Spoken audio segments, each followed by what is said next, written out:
General quarters, all hands man your battle stations. Broadcasting live on WNN 1470 AM, 95.3 FM, iHeartRadio, and the World Wide Web. This is Make America Think Again with your Google Blacklisted host, Tom Trento. Danger, Will Robinson. Danger. No, Will Robinson. Danger.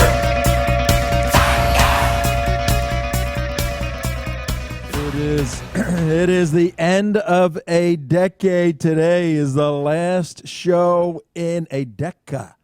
Latin for 10, a deca, 10 years. Whoom, that went fast. Remember when it was 2011, right? 10. 2010. Yeah. What were we doing in 2010? We were rocking and rolling, man. Yeah, it's right after Geert Wilders, wasn't it? Yeah, Geert came here in Geert Wilders, member of parliament in the Netherlands, a very strong proponent of keeping illegal immigrants, illegal Muslims out of Europe and letting them go through the legal process. We had him as a guest in 2009. Yep. In the United States, the United West, and then 2010, I was over there in Europe, and then I think you and I went in 2011, whatever. Yep. And then back and forth to Israel a whole bunch of times, and man, you look 10 years older. Not me, I get younger looking. You know, sorry. Yeah.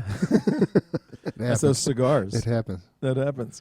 Joe really aged. Yeah, he did. Yeah, it's sad. I mean, it's I could hear it in his voice. He really aged. I know, I could hear it. You know, I hope they have a retirement program for Joe at WWNN 1470. Right. You know. I know. But hey, welcome to the last day of the year, the 31st of December. Tom Trento, your host, J. Mark, in the control room, and we have about 20 guests. Hi, everybody. How you doing?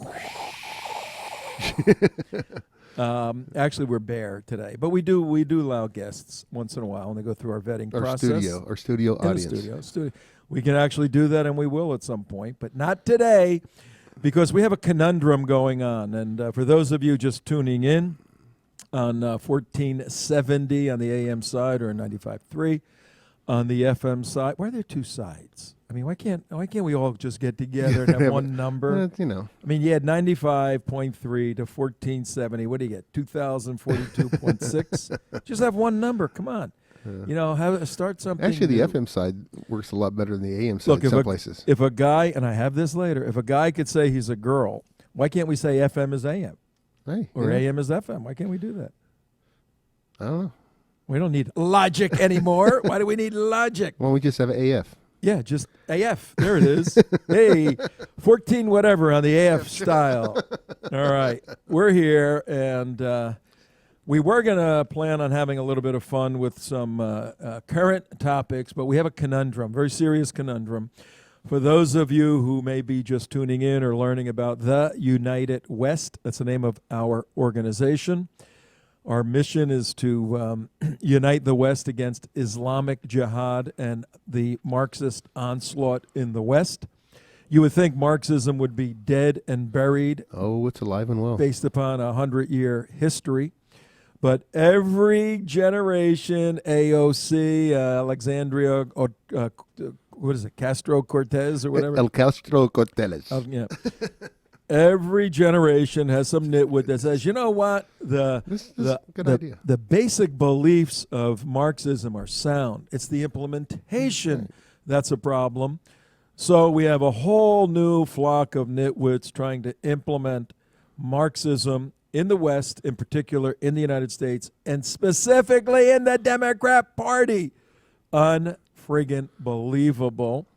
But the United West stands against Marxism as a political ideology, and we stand against Islamic jihad we stand against Islam as a political system, political ideology. There are wonderful Muslims caught up, as people get caught up into bad systems, political systems. There's wonderful people living in Cuba right now, but they're living in a communist regime run by Marxist principles. Same thing in Islamic states. When you have a Sharia-controlled state, it's very similar to the totalitarian idea of a Marxist state. This is a lot of stuff on a Tuesday. What is it, Tuesday? Yeah, I got no problem with Germans. I just don't like Nazis. Yeah, there's the problem. Here's the answer. But there's a conundrum going on right now. The United West, we stand against those forces, and we try to defend the U.S. Constitution. We do that quite well.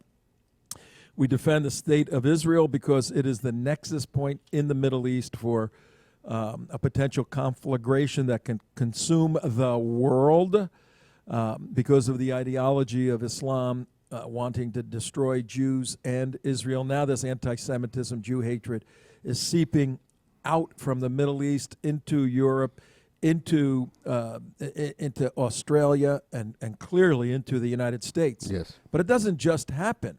I mean, there's decades, talk about decades of academia teaching Jew hatred in a politically correct way by supporting the BDS movement, to boycott Israel, B, boycott, D, to divest any money from any Israeli companies, BDS, and the S is, what's the S again?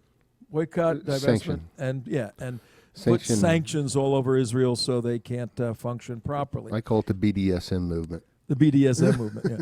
Well, when you do that, you implicitly say that the Jewish people are a different class of people, and because they make a lot of money, because they're very successful, you look at the number of Jews that have won Nobel Prizes. There's 15 million Jews in the world versus 1.3 billion Muslims, and it's like 1,000 to 1 ratio. It's absurd. This drives the Islamic world crazy, and so people hate Jewish people because of their success or their obstinance or whatever reasons they come up with. And we see all this craziness going on in New York right now. Another issue. But we defend the state of Israel. We fight against Marxism. We fight against Islamic Jihad.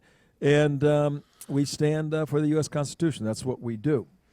We are, at base, a national security educational organization. We're a nonprofit.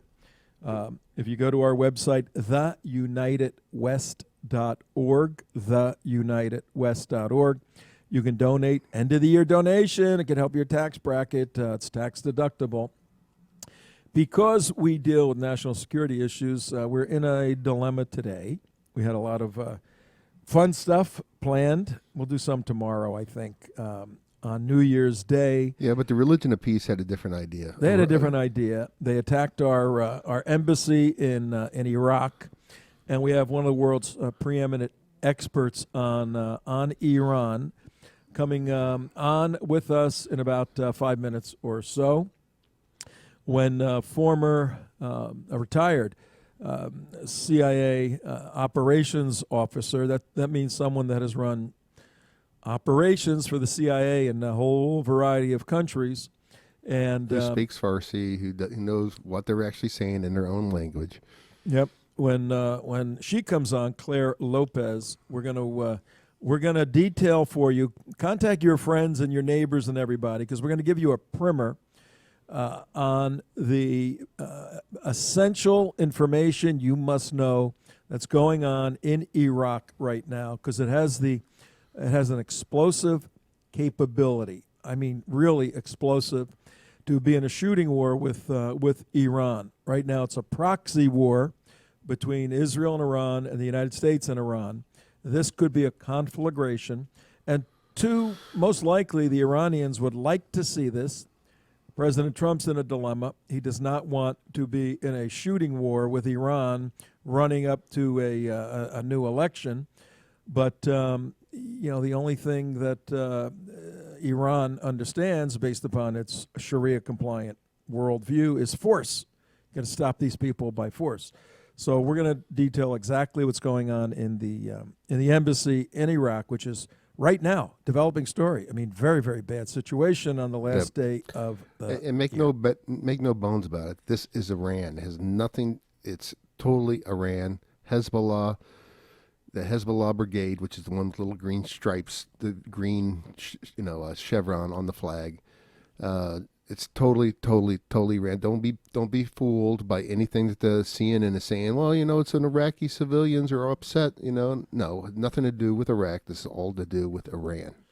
Picture if Hezbollah, which means the Allah is in there. Hezbollah, Allah is God. Hez army of God is what Hezbollah means.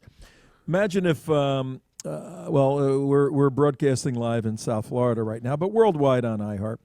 Imagine if a Hezbollah community developed in, let's say, Miami, and there were 5,000 Hezbollah members, and they start warring against our federal government, shooting missiles or whatever. And you go, what's going on? And they say, hey, we're in America. We're Americans. We're here. And you go, what are you talking about? Well, that's very similar to what's going on.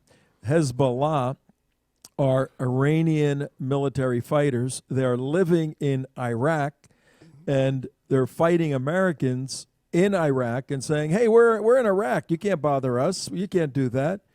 And we've allowed them to shoot missiles at us and all of this. And finally, President Trump on Sunday said, knock a few of them out, will you? And we killed a few of them. I'll let Claire get into the details when she comes on. And watch how the CNN and everybody else aligns with the Hezbollah brigade and the Hezbollah in general. CNN, I tell you what, it's crazy. It's really bizarre. I watch CNN, and for those of you who listen to the show, I don't just watch it. I have my friends duct tape me to a chair. Make sure the remote isn't close by. Make sure no sharp objects are close by.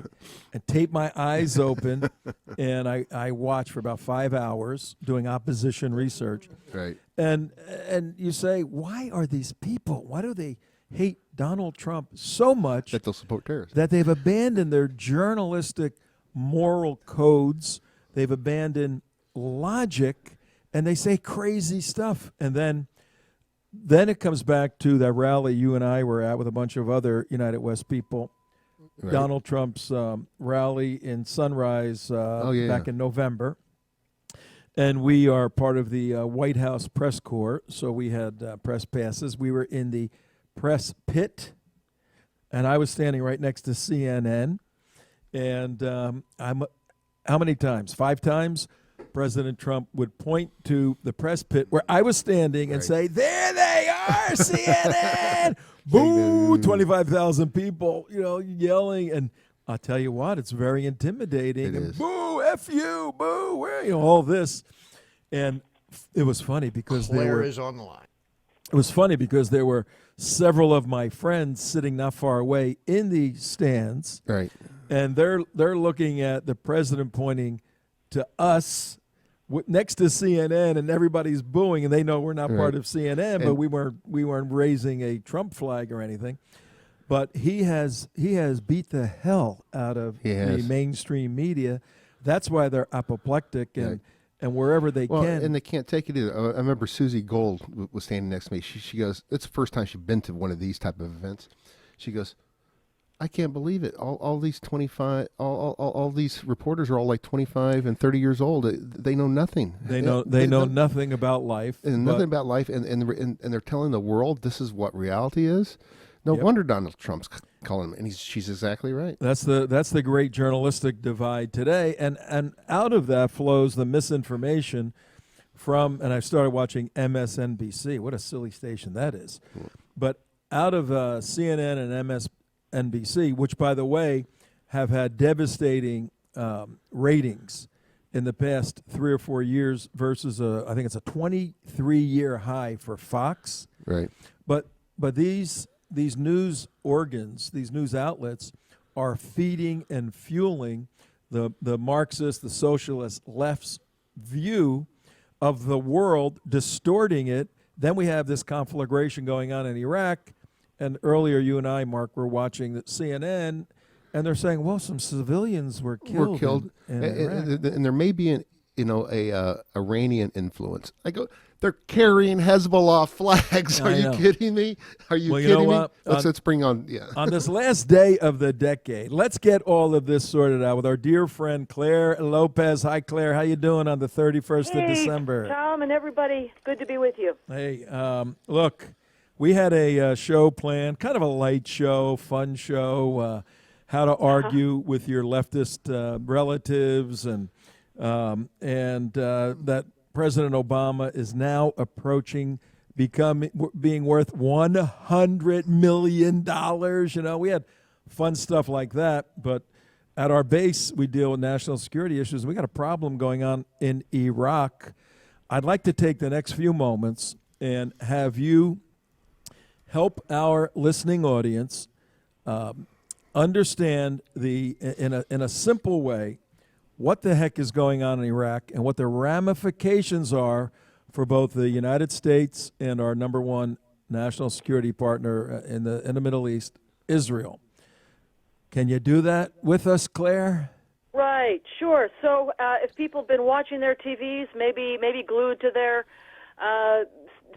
cell phones this morning, you'll probably have seen that the United States Embassy in Baghdad has been under assault for many hours now. Of course, they're a number of hours ahead of us, so early morning, this being Tuesday, the last day of the year, 31st of December 2019. Those forces were attacking our embassy, and the cause of it, the immediate cause of it, is that the United States finally conducted some airstrikes against one of the Iranian terror militias, Kataib Hezbollah, it's called, and conducted strikes in both what used to be called Iraq and also Syria. That group was deemed responsible for an attack on a base in Kirkuk towards the north of Iraq this past weekend, in which an American was killed. An American contractor was killed, and 4 U.S. service members were injured. Now, this is the first time in this entire past year of 2019 ratcheting up attacks by the Iranians and its proxy terror militias and groups, the first time that Americans have been hit and hurt and killed. And that's why finally,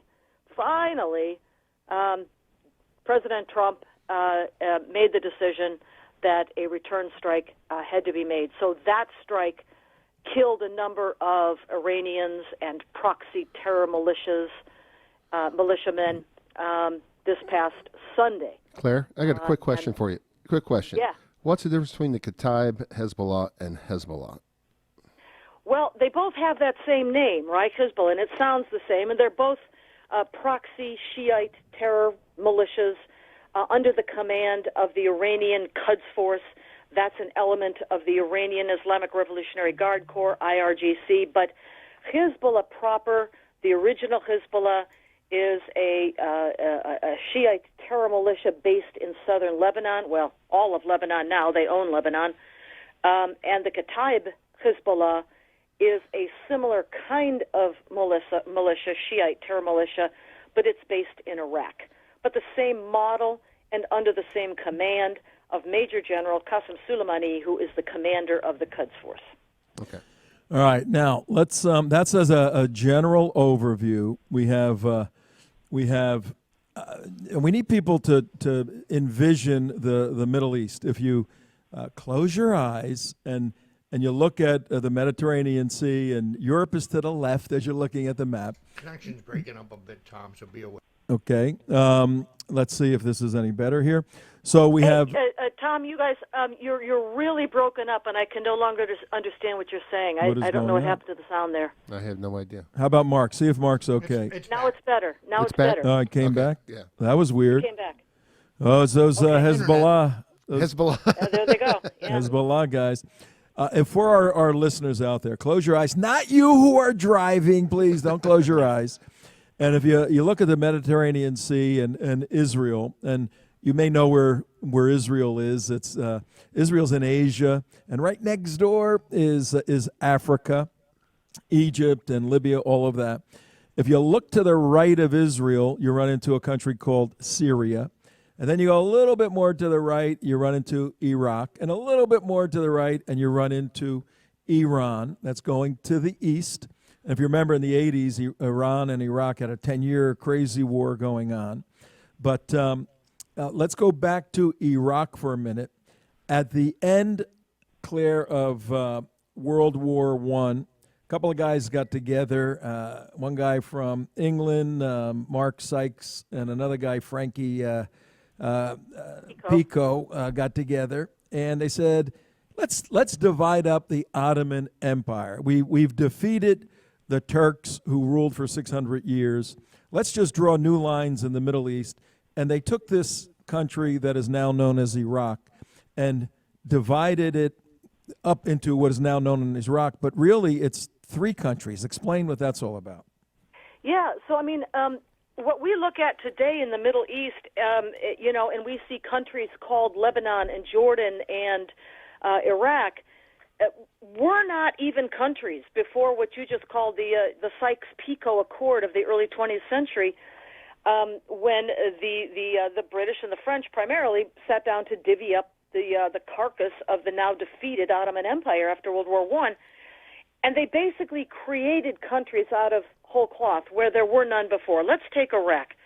So in the time of the Ottoman Empire, which, let's remember, lasted hundreds of years before the 20th century, there were three what you might call governorates. In Arabic, it would be vilayats. These are government administrative entities, and there were three. The one in the south was Basra. That was primarily Shiite. You had Baghdad in the middle, and that was kind of Sunni. And you had Mosul up in the north, and that was Kurdish. And there was a governor, an Ottoman Empire governor for each one of these. But it wasn't a country. It was three governorates.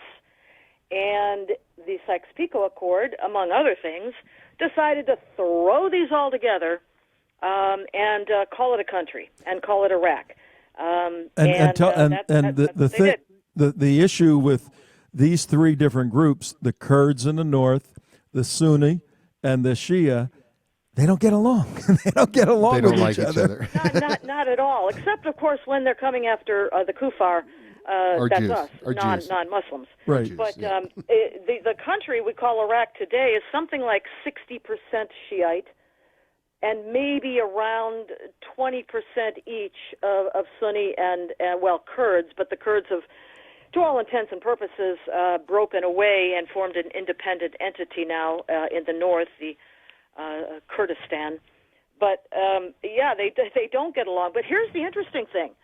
Very recently, I mean within the last month or more, couple months, the protests that have arisen in Iraq, as protests have been going on also in Lebanon and in Iran, arose in the south, in the Shiite south. Oh, really? But those protests were very loudly against the Iranian regime and Iranian interference in Iraqi affairs, which is very interesting to note. That's the center. How does that even work? Now, for our listening audience, Tom Trento at 11:27 in the morning on the last day of the Decca. We've completed a Decca, almost done, ladies and gentlemen. We're bringing you a fascinating show on national security, more specifically on the conundrum, Donald Trump's conundrum in Baghdad today. What is he going to do? We're going to talk about that. And with me is Clare Lopez, our dear friend, works with Frank Gaffney Center for Security Policy. She's the Vice President of Research and Analysis and does quite a bit with the United West. I got J. Mark in the control room.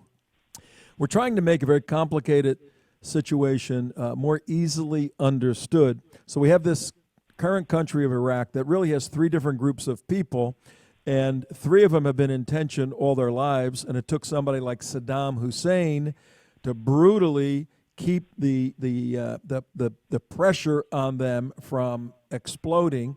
And we can argue all day long whether we should have gone into Iraq in 2001 and 2003 after 9/11 and 2001. But that's past at this point. And what do we do moving forward if 60% of Iraq is essentially Iranians, Persians? Now, who are these individuals that are they Persians, or are they some amalgamation of Arabs who grew up in Iraq? What is the demographic nature of those protesting the Iranian government? Those who have risen up in protest against the Baghdad regime, which I have long taken to calling a satrap of the Iranian regime, the regime in Baghdad, not the people, the regime in Baghdad. So the ones rising up against that are Iraqis. They are Arabs. Oh. They speak Arabic. They began, as I said, in the south of Iraq, although the protests spread elsewhere Are later. they Sunnis or Shias? What are they? They are Shiites. They are Shiites. They're Shiite Iraqis. Okay. But they're fed up with corruption. They're fed up with, this is the core of it in all three places, Iraq, Iran, and Lebanon, economic deprivation. The complete mismanagement of administrative services, water, electricity, and so forth. But then that gets to corruption, and then that gets to the Iranian domination and control of Baghdad. The prime minister, just a while ago, resigned, al-Mahdi, and a new prime minister has been named, but he too is going to be under the thumb of Tehran.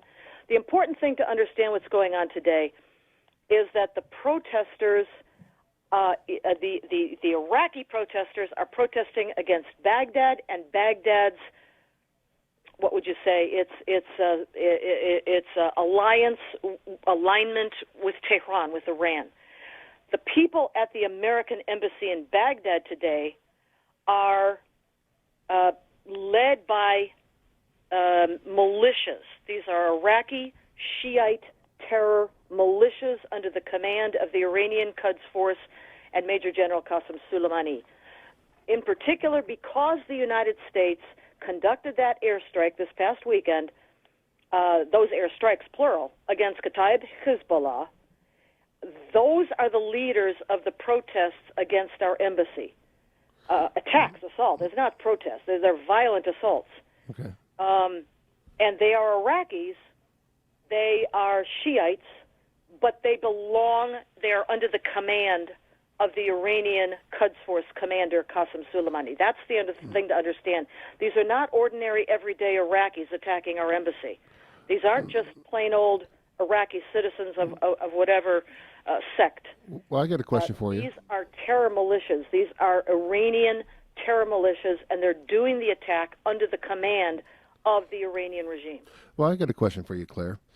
Yes. Is this like a smoke screen or a wag the dog scenario to take away from the protesters who are actually protesting, the government of Iran inside Iraq? Yeah, no, good point. Well, it could be in part, but of course it's driven by these very specific actions that have unfolded over the last few days. As I said, the attack on our it was a rocket attack on our people who were based in this post up in Kirkuk.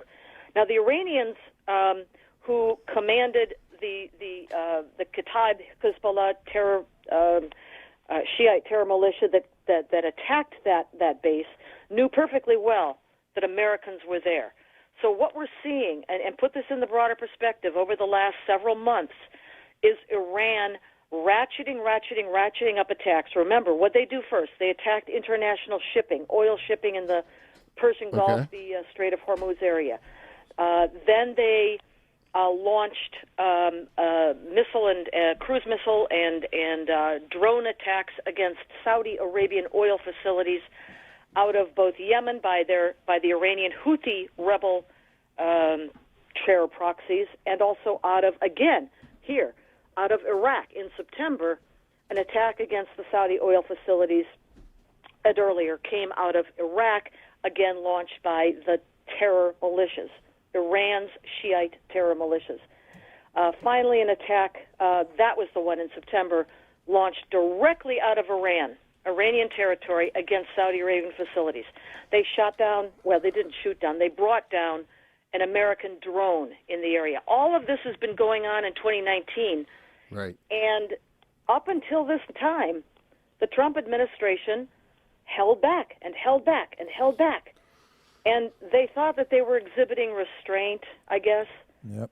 And, sober deliberation, which is appropriate. But the perception in the region is a very different kind of calculus than we might have here.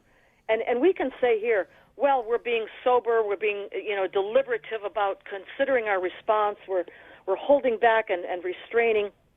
Okay, fine.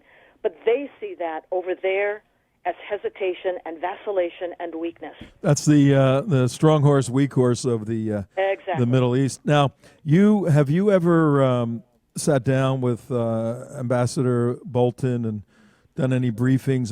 The news reports we get was that he wanted to be more aggressive with Iran, and one of the reasons why he decided to leave was the administration was taking this more diplomatic approach as opposed to a strong horse approach. So I've heard from, the same reports that you've probably seen, but no, I've never been allowed anywhere near him to speak to him or brief him on anything. Yeah. Too bad. You should have. The world would have been a better place. From your lips to John Bolton's ears, but the impression that we've had about Ambassador Bolton is that he is, a very tough hardliner, especially about Iran. And as we all probably know, he's long been, as I am, a supporter of the Iranian people and the Iranian opposition, specifically the Mujahideen-e-Khalq and the National Council of Resistance of Iran, and he has spoken and appeared at many, many, many of their events. And here's what he, I think, would support, and what many of us would support, and that is that we should, long time since, have declared that regime in Iran illegitimate because its own people have rejected it, and because it has launched multiple attacks against Americans over a period of 40 years.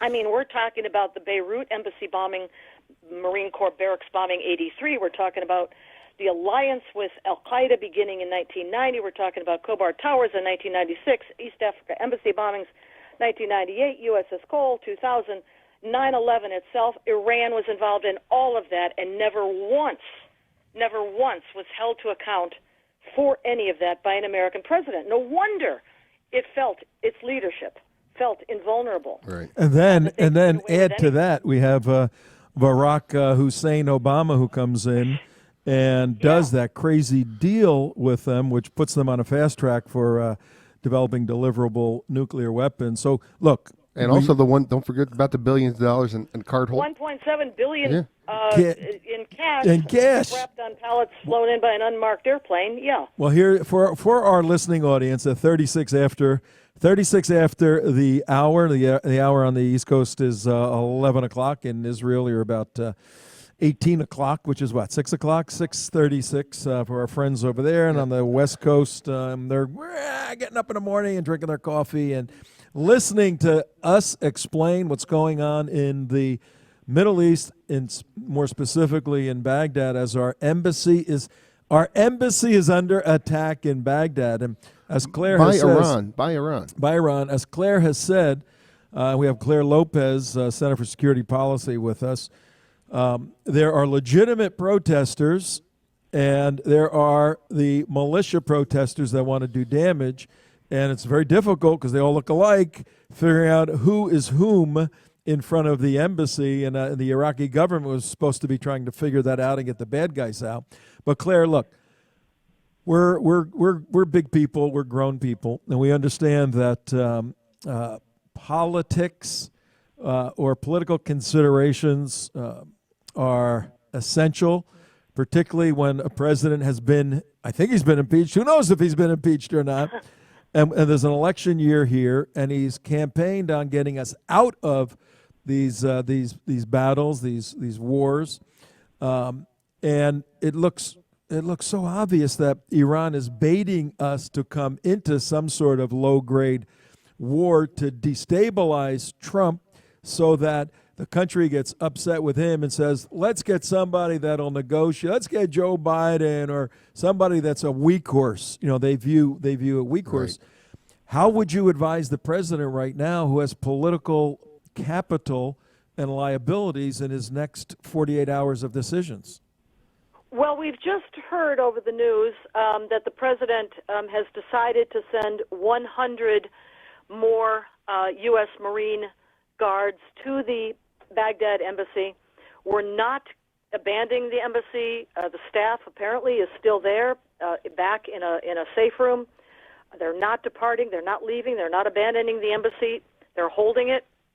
They've called upon the Iraqi government. It is the host government's responsibility to safeguard the embassies of those represented in their country. And then finally, the last thing I just heard is that the U.S. sent at least one helicopter gunship. That was my idea. That was my idea. Well, try to break up the. Hey, you're listening to break up the crowds with a helicopter gunship. Well, I was wanting to send an AC-130. I go, just send Spooky over there. Yeah, but here's the problem. And we're listening to Clare Lopez. She's telling us that it's the host country's responsibility to protect an embassy. What do you know about embassies, Claire? Have you ever served in an embassy? Not only in an embassy, but in an embassy under rocket fire, yes. Have you ever been technical advisor to a movie or anything like that? Have you ever been technical advisor? How many embassies have you served in? Oh, geez, I don't know. A whole bunch. So certainly a handful. So our Africa, Central America, South America, Balkans, around the world. And you did come under attack at one point. So we were in El Salvador during the last 2 years of that vicious civil war there. We were under rocket fire at the embassy. We were caught in the middle of urban combat in our homes. And one night we were under mortar fire for 3 hours. Wow. Now, did you, right now, everybody's getting ready for tonight and the ball's going to drop and Happy New Year and all of that. But there are American citizens in a safe room in a very dangerous city, in a very dangerous country, in a very dangerous area. What is going through the minds of those Americans in this safe room, and what is a safe room? What does it consist what's it all of? about? Yeah. Well, a safe room is typically a barricaded or a barred with a grill with a security gate grill section of whatever building it is where the staff can retreat to. The guards, be they Marine Corps embassy guards or the contractors that are also assigned to our embassy to protect it, they remain out front. And those embassy folks would probably definitely be burning up the phone lines to their contacts in the Iraqi government. Get your forces over here ASAP and do what you're supposed to do to protect this embassy. So that's probably what's going on, and what's the biggest? We're hopeful that the Baghdad government will be sending over some protective forces, security forces. But I just want to emphasize again that the people who are attacking our embassy right now in Baghdad are Iraqis, but they are Iraqi Shiite militiamen who are under the command of the Iranian Quds Force. That's who it is.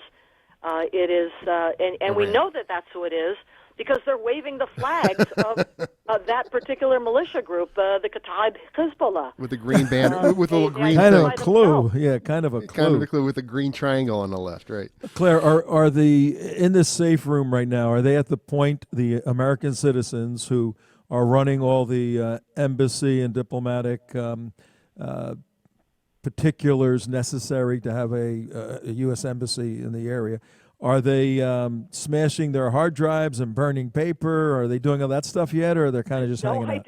No idea. None of that reporting has come out.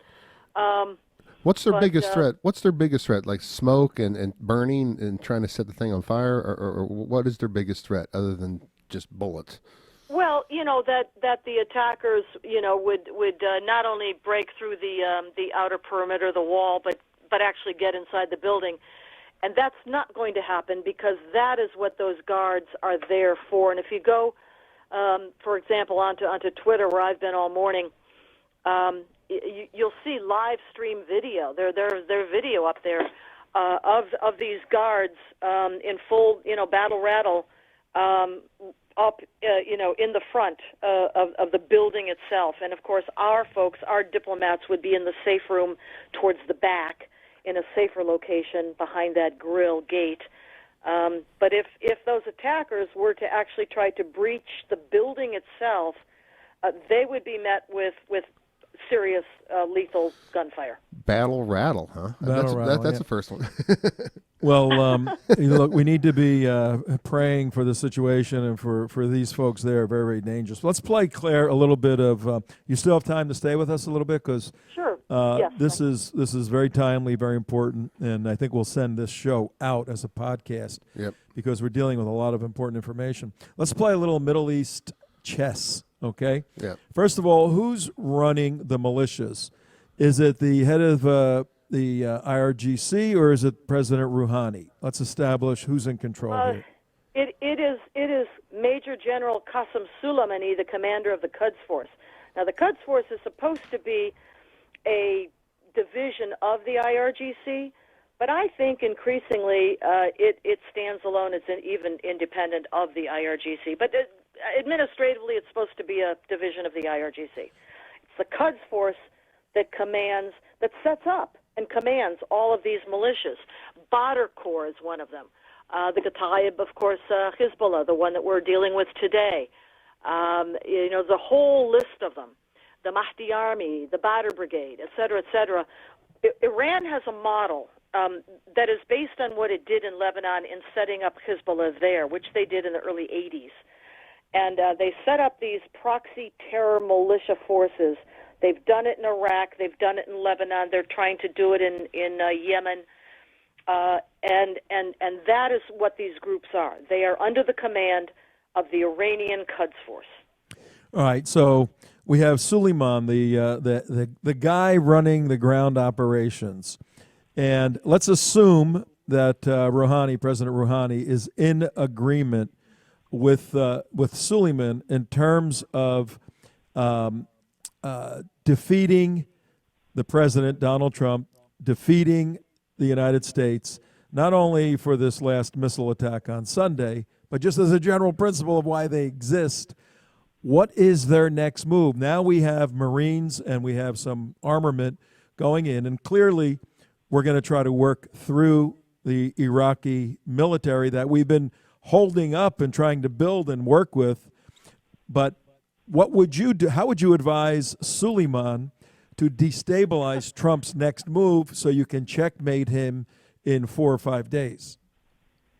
Well, the first thing I'll say is that Caroline Glick, a very astute observer, columnist in Israel, who's also, by the way, once again, had been in the past, once again now is a senior fellow at the Center for Security Policy, wrote a column just a couple of days ago, and I cite her column in my new column called Turning the Corner Against Iran's Terror Militias, published just yesterday up at Newsmax at my blog there.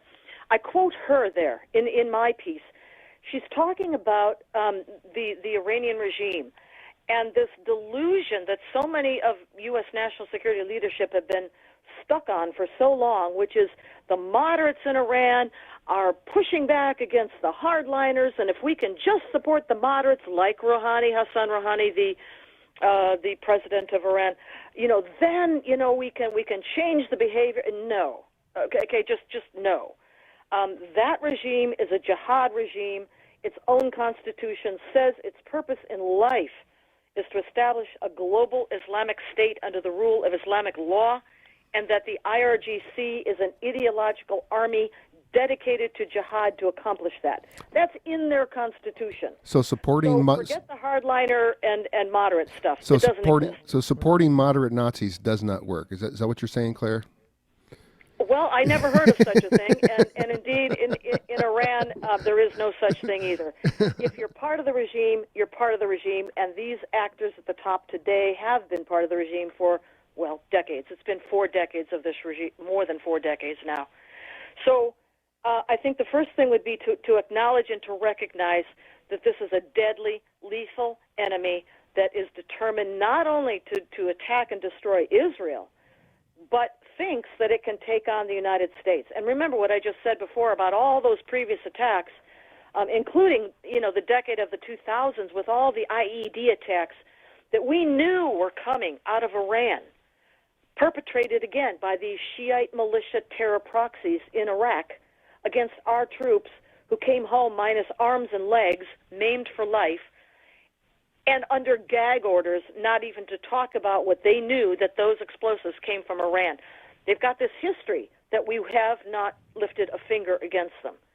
So now that the Trump administration, a different kind of administration, different president, has finally conducted at least this series of strikes against this one. Yeah, but how do you if you're Iran, how do you counter? I want to get inside the head of. You keep pushing. You keep ratcheting. You keep going. All right, so Trump brings in 100 Marines and an airship flying around. Well, the next attack may not be our embassy. I mean, they've got forces. Remember, these proxy forces are all over the place in the Middle East. We have dozens of bases and embassies in the Middle East. And they have openly, the leadership of the Iranian regime openly has threatened those bases on multiple occasions directly, telling us, we, United States, you're vulnerable because you have all these places that we can attack. And then let's not forget that Iran has Hezbollah all over the Western Hemisphere. There are operational cells of Hezbollah throughout South America, Central America, Mexico, working with the drug cartels there, and Hezbollah cells all over the United States. So they have a presence through which they can project aggression in many places. What does Iran? We only have a couple of minutes left here, but it makes sense that once we increase our show of force, once we mobilize, whether or not they want to get mobilized on the last day of the year, we mobilize the good Iraqi army, the good guys, to quell the uprising. It makes sense that the Shia protesters will declare victory, move on, because they don't want to get in a shooting match there, but they'll move to one of these other targets, whether it's a soft target or not, and just be a constant annoyance in the side of the United States globally. What is the end game? I mean, what is Iran looking to do? Do they want to blow up New York, or where do they think they? How do they win this game? I know. They already did that. But how do they win this game? If you can answer that in a minute. Well, yeah. So, I mean, what we have to think about is that at the top levels of the Iranian regime, and I mean among the top-level Ayatollahs, the Supreme Leader Ayatollah Ali Khamenei, among the top leadership of the IRGC, people like Qasem Soleimani at the Quds Force, etc., these are true believers, devout, practicing Muslims of the Shiite faith, the Shiite sect of the faith, that believe in what we call the 12th Imam. They believe that their messianic figure, who is the 12th Imam, line of succession down from Muhammad, is going to return, but that they can accelerate his return, the day of judgment, and the ushering in of what they call 1,000 years of Islamic law and rule on earth by instigating chaos, strife, and warfare on earth. Wait a minute, Claire. Wait a minute. Are you suggesting that a current attack in Baghdad, an attack against our embassy, can be rooted? A military attack can be connecting the dots to a theological, eschatological belief system of Iran? Well, sure. I mean, there's Shocker. one of the top requirements of national security is to understand the enemy, to study the enemy, to study the enemy's threat doctrine, which in this case is Sharia. And in the case of the Shiites who lead Iran, it is the Twelver belief, the belief in the 12th Imam as the Mahdi who will come back, and et cetera. But the alarming thing about this is that at least some of them, some at the top level, believe that they can expedite, they can accelerate his return to earth and all this end of days, judgment, all that, by causing chaos, strife, and warfare on earth. Well, now, this is a regime that is driving hard for a deliverable nuclear weapon. Do you think Javanka understands this? Oh, dear.